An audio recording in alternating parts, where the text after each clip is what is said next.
Hello，大家好啊！喂，多謝歡迎收睇我哋達摩賽馬頻道啊！喂，咁啊上次成績咧不過不失啦，咁啊上次俾咗呢個第三場11號起舞飛飛啊，咁當其時咧真係冇諗過佢會咁熱嘅，咁啊但係都好好彩啦，咁啊攞咗個第一翻嚟啦。咁另外第8場咧成績就麻麻地啦，咁就嗰隻旺旺家駒啦，本身諗住上次去跑完第一次之後升咗班之後冇乜影之後可能會冷少少咯，點知個賠率竟然都可以咁去到咁搖，但係最後尾跑翻嚟得個第4啦。咁啊，還好啦，不過不失啦。咁啊，我哋又睇到一啲留言啦，唔同朋友仔嘅留言啦，都話希望喂，可唔可以見到你哋啲飛啊咁樣，可唔可以好似呢張飛咁樣提供埋一啲腳俾我哋啊，一膽4腳啊咁樣嘅tips 俾我哋參考下咁，所以有見及此咧，咁我哋今次咧都係會考慮做咁樣嘅需求啦，咁提供咗呢一集俾大家睇下，咁我哋就會採用呢個一膽4腳嘅，係啦，都係同呢張飛一樣啦。咁多謝大家收睇先啦，記得未訂閱我哋朋友仔快啲訂閱我哋啦。咁希望我哋繼續可以幫大家提供一啲心水馬匹，幫到大家贏錢嘅。好，咁即刻去睇一睇我哋今日會俾邊場馬俾大家睇一睇啦。好，咁我哋今日會介紹咧就係第2場啊呢一場嘅。咁我哋首先咧最中意呢隻咧就係9號嘅爆竹啊。咁我哋首先會攞呢隻咧嚟做膽嘅，但係注意翻啊，係最值得搏咋我哋覺得，而唔係覺得佢最穩陣啊。OK， 戴翻定個頭盔先啊。因為點解咁講咧？其實留意翻呢一隻馬啦，你見到佢出賽5次咧，其實佢5次都未上過名喎。最近呢次啊，就啱啱對上一次係攞咗個第4咧。但係反而其實我哋留意到一樣嘢就係呢隻馬咧，其實越跑越好啦。我哋自己覺得佢越嚟越對版啊。咁好似啱啱睇翻佢對上一次啦，呢個佢攞到第4啦。其實如果唔係塞車啊，真係以佢爆發力咧，後勁嘅爆發力咧，真係入 Q 都唔係冇機會㗎。我哋睇一睇條片先啊。好，咁我哋睇翻條片先啊。咁其實呢隻爆竹咧，佢上次嘅發揮都係唔錯喎。呢隻紅衫紅帽呢隻咧就係我哋今次講嘅爆竹啦，係啦，冇錯啦。咁其實佢喺最後500米嘅時候咧，佢直路都仲係處於一個好尾二、好後邊嘅狀態啦嘅位置咧。但係立翻上嚟啦，嗱，我哋就睇翻佢最後200米呢一段發揮啦。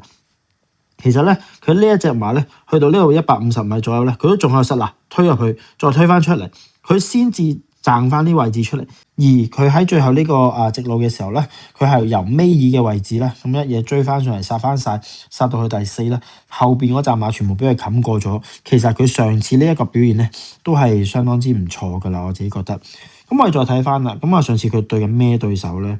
喂，其實講緊跨境駿馬呢啲。出兩次都入晒 Q 喺晒度噶咯喎，再睇下超拍檔，咦咁熟嘅？冇錯啊，因為上次攞完第2之後再出啊，3月1號嗰陣先至又攞完第1名，即係再出都係有嘅。其實佢追得近，追翻上嚟，殺咁多攞翻個第4，仲要喎。佢上次其實係攞緊咩檔啊？佢上次攞緊個12檔喎，都可以發揮到咁，其實真係唔少嘢㗎。咁我哋再睇翻啦，今次其實佢8檔好咗少少噶啦。只要蔡明少啦，今次把握翻好少少啊，真係隨時走翻入嚟冷啲都話唔埋㗎呢一隻爆竹。所以我哋覺得呢隻爆竹係比較抵搏直搏嘅。咁我哋覺得呢隻會係以冷門推介啦。但係我哋攞嚟做渣膽啦，因為希望佢上次跑得咁好，今次發揮得好少少嘅話，佢入 Q 都係有可能嘅。好，咁即係講講第2隻啦。腳嗰啲俾咩咧？先講呢隻8號嘅幸運愉快啦。其實呢隻馬咧，上次咧佢都追翻上嚟，都追得都幾多下噶。佢最嬲尾啦，就同呢隻威武年代啦，爭翻上嚟第3、第4咁樣啦。但係其實你睇翻呢隻威武年代喺4班千4啊，其實都係實力幾強嘅馬嚟嘅。加上佢嘅分數咧已經去到60分咧，其實可以上3班噶啦。當然啦。當日呢隻威武年代啦，攞緊個135磅啦，重磅啦。但係其實呢隻幸運愉快可以跑到翻上嚟同佢追近咧，真係一啲都唔簡單嘅呢隻馬。我再睇翻啦，其實佢呢一隻幸運愉快啊，前幾次去入 Q 啊，都係講緊跑1200啊，跑1200先報入 Q 噶。但係最近嗰2次又走去報1400喎，真係有少少出奇啊！但係唔理得咁多啦。今次終於報翻佢入 Q 嘅路程啦，再加上其實佢上次個表現咧都係接受嘅，都係相當之唔錯嘅，所以呢一隻馬咧都係冇得去飛甩佢嘅。我哋就呢隻係攞嚟做腳啦。好啦，咁啊，另外啦，我哋再提供第二隻腳啦。第二隻腳係咩咧？就係呢隻川河盈區啊。咁啊，睇翻先，咁呢隻馬咧，其實啊係上年上季啊下半季至今啊都未報過草地啊。你睇下，全部都係泥嚟嘅。去到草地已經係講到上年嘅3月啦。咁啊，之後從來都未報過草地，今次無啦啦走去報個草地。哦，可能有少少古怪喎，我哋自己喺度諗佢。咁啊，可能又有啲新鮮感都唔定嘅呢個川河盈區，再加上咧，因為其實個檔位嚟講咧，今次啊跑私家三欄大家都知啦，咁啊內檔比較有利啦，咁啊今次抽到個二檔喎，真係可能會唔會咁樣有啲新鮮感又無啦啦搏到翻嚟，加埋個有利嘅檔位咧，咁啊可以搏到翻嚟咧，咁所以我哋有機會咧攞埋呢隻做腳啊，都幾醒神嘅呢隻馬都。好，咁第三隻腳咧會俾咩咧？就係呢隻鳳翼天翔啊！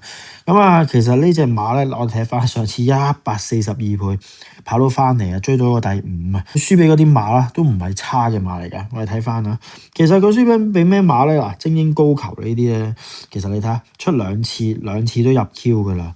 咁啊，呢隻櫻花酒杯啦，一出即勝啦，呢啲都係非常之勁嘅馬啦。咁啊，有實力嘅馬啦，但係奈何啊，佢真係爭少少啲步伐嘅啫。啲腳步啊就未係好市正啊！我哋睇一睇條片，你就知道我講咩㗎啦。好，咁我哋睇一睇啦。而家箭嘴指住呢隻就係今次講嘅鳳翼天翔。其實咧，你見到佢直路嘅時候咧，嗱佢撞入去外邊，又撞翻去外邊，又彈出又彈入咁彈咗彈右咁。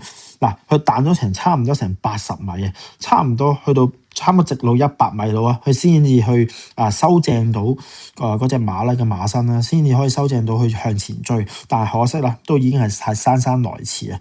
所以話呢隻馬嘅個步伐咧就真係差咗少少啦。咁啊，上次咁樣彈出彈入都可以攞到個第5翻嚟啊。咁啊〜其實如果只要佢今次咧呢隻馬發揮得好少少啦，咁啊再加上其實上次都有田泰安啦，咁啊你知啦，貴福特御用騎師啊田泰安，今次又都係用翻佢喎，咁啊上次領教完啦，咁啊唔知今次會唔會可以修補咗少少啦，咁啊對呢隻馬又再熟悉少少，令到隻馬咧就會發揮得好啲啦又，咁啊加上咧今次又係抽到個靚檔啦，咁啊上次抽到6檔，今次抽到4檔添，咁啊私家山欄內檔咧都係相當之有利啦，咁啊再加上佢今次又輕多2磅喎，咁啊有機會搏冷嘅話咧，搏冷嘅機會都會喺度嘅，咁啊今次124磅啦，咁又輕多，咁啊所以我哋會要埋佢呢隻做腳咯，咁啊最後啦，我哋先至講呢隻星雲笑着做腳啊，點解咧？咁啊其實點解會擺呢隻馬最後咧？咁其實都係要歸根於佢上次真係跑得幾好嘅。咁點解咁好？你又話要擺去到最後先講咧？咁我哋睇翻條片，你大概就會知㗎啦。好，咁啊，最外邊藍白色衫呢隻啦，就係今次講嘅星雲笑着啦。咁啊，其實佢嗰次咧，佢只係用咗最後200碼咧，就一嘢湧過晒，冚過晒後邊入邊嗰啲馬，追翻上嚟，最撚尾都係輸隻喵喵怪少少嘅啫。咁啊，你睇下叮當碼頭噶啦。咁啊，佢真係如果跑快2步去發揮去揮邊咧，分分鐘上次其實已經贏咗噶啦。咁啊，但係好可惜啦，因為點解會擺喺最後咧？其實就係因為佢上次已經走咗光啦，我哋覺得佢實力係明顯高少少嘅，今次仲要抽到個1檔添。咁啊，所以我哋自己估計啦，佢就會係一個大熱門啦。咁啊，上次發揮得咁好，但冇得唔包埋佢啊。咁但係啊，我哋俾一啲博冷嘅朋友仔啊，真係有陣時你知啦，行船跑馬三分險，有陣時真係發揮得差少少啊，出閘差少少嘅時候，真係追唔切嘅。咁所以我哋都係俾一啲比較中意博冷嘅朋友仔咧，咁啊可以將呢一隻星雲笑着考慮到最後咯。咁但係預計啊，我哋都會好似我哋頭先擺嗰張飛咁樣啦，咁啊就係會可以一膽4腳咁樣啦。咁啊希望有啲冷嘢入嚟咧，咁啊分分鐘呢個連人位置 Q 都係幾好分嘅。咁啊希望大家中意我哋分享呢條片啦。咁啊記得大家 like 我哋啲片啦，同埋 share 俾朋友睇，同埋記得訂閱我哋頻道啊。咁啊多謝大家收睇先，拜拜。